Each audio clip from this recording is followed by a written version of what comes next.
मैं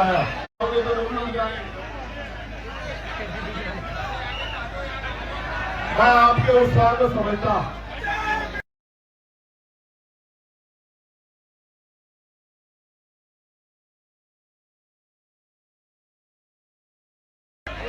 ये जो शख्स हमारे बीच है,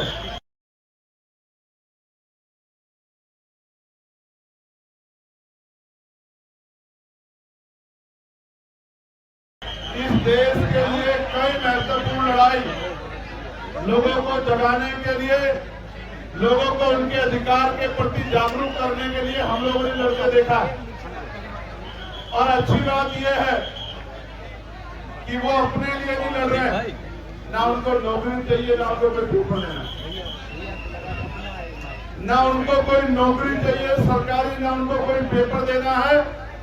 और अगर वो अपनी जान को दांव पे लगा के यहाँ बैठे हैं और हटाए से नहीं हट रहे, इस बात का इनकलाब है, इस बात की चेतावनी हुकूमत को कि अब ज्यादा दिन तक उनकी डिक्टेटरशिप चलने वाली नहीं, उनको फैसला लेना पड़ेगा। मैं तो देख रहा था जहां लोग अपनी लड़ाई नहीं लड़ते, जहां लोग अपनी समस्याओं में नहीं खड़े होते, मुझे सहयोग से ये भी कहना पड़ेगा, इस देश के नौजवानों को अपने बारे में सोचना चाहिए उन्हें अपने बारे में। आज वो इसलिए घर से बड़े पैमाने पे नहीं निकल पा रहे हैं क्योंकि घर के लोगों को जाएंगे तो किसी मुसीबत का सामना करना पड़ सकता। अगर आप अपनी लड़ाई अपने आप नहीं लड़ोगे तो आपकी लड़ाई कौन लड़ेगा। मैं पुनः धन्यवाद देता हूं इस मंच को, वो हमारी बहनें, हमारे भाई जो बैठे हैं भूख हड़ताल पे, अनशन पे, जो डटे हुए हैं बारिश में, तूफान में, गर्मी में, सर्दी में। और मैं खुद आंदोलनकारी में जानता हूं कि जब कोई आंदोलन करने निकलता है तो उसको कितनी तरह का सामना करना पड़ता है, उसमें सवाल खड़े किए जाते हैं, उसकी नैतिकता को गिराने के लिए प्रयास किए जाते हैं, उस पर आरोप लगाए जाते हैं कि इनको फंड कहां से मिल रहा है। इनको प्यारे साथियों, मैं तो खुद एनएसए में रहा 16 महीने के लिए जेल में और निर्दोष होते हुए रहा। उसके बाद दिल्ली कई बार यहाँ प्रदर्शन करने आया तो रास्ते रोकने गए, बैरिकेडिंग लगा दी गई, बड़े बड़े पुलिस ने साइन बोर्ड खड़े करके तमाम तरह के प्रयास किए, डिटेन किए गए। लेकिन जब कोई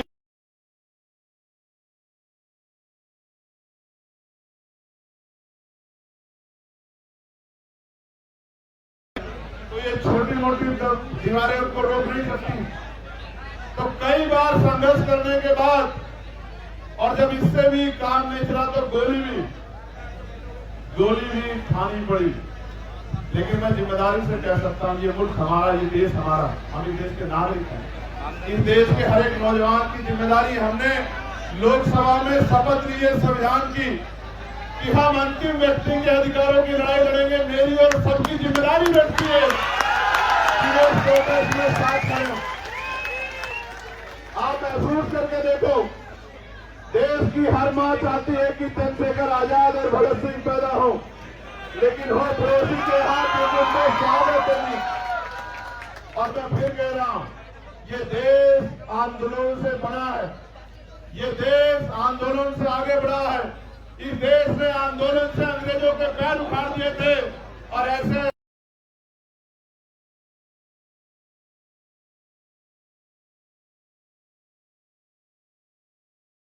सबके पैर भी ऐसे ऐसे आंदोलन उखाड़ देंगे। और मैंने देखा इस तरपाल के लिए पैर पकड़ने पड़े भाई, इस तरपाल के लिए पैर पकड़ने पड़े।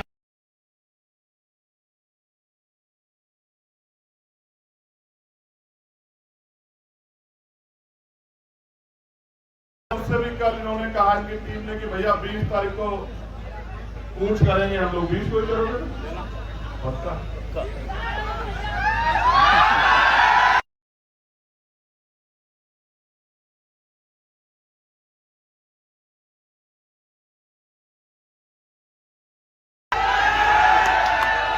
मैं 20 तारीख को आता, मेरा भरोसा करो, मैं 20 तारीख कोई आता, मैंने किसी को कहा भी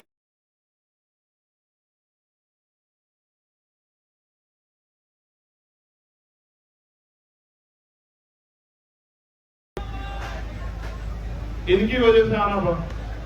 मैंने इनसे कहा कि जाओ उनसे कहो से क्या ये खलल डाल रहे, तो आप कुर्सी छोड़ के नहीं देते सर।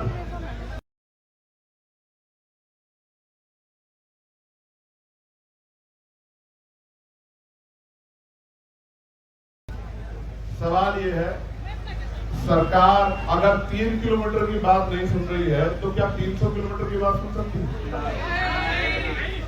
सरकार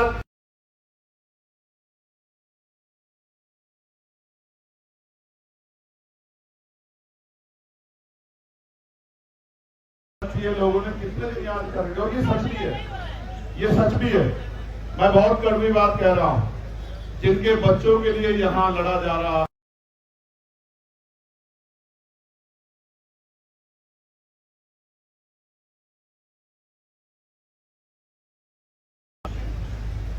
पैसे वाले लोग पेपर लीक करा लेंगे, जिनके जो पावर स्ट्रक्चर से जुड़े हुए लोग हैं उनको पेपर पहुंच जाएगा, तो किसको नुकसान?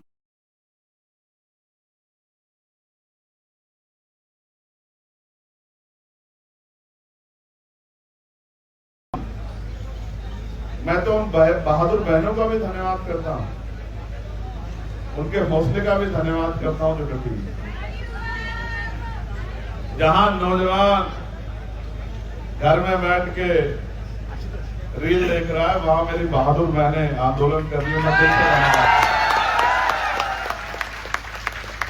20 तारीख को आओगे नहीं आओगे बताओ?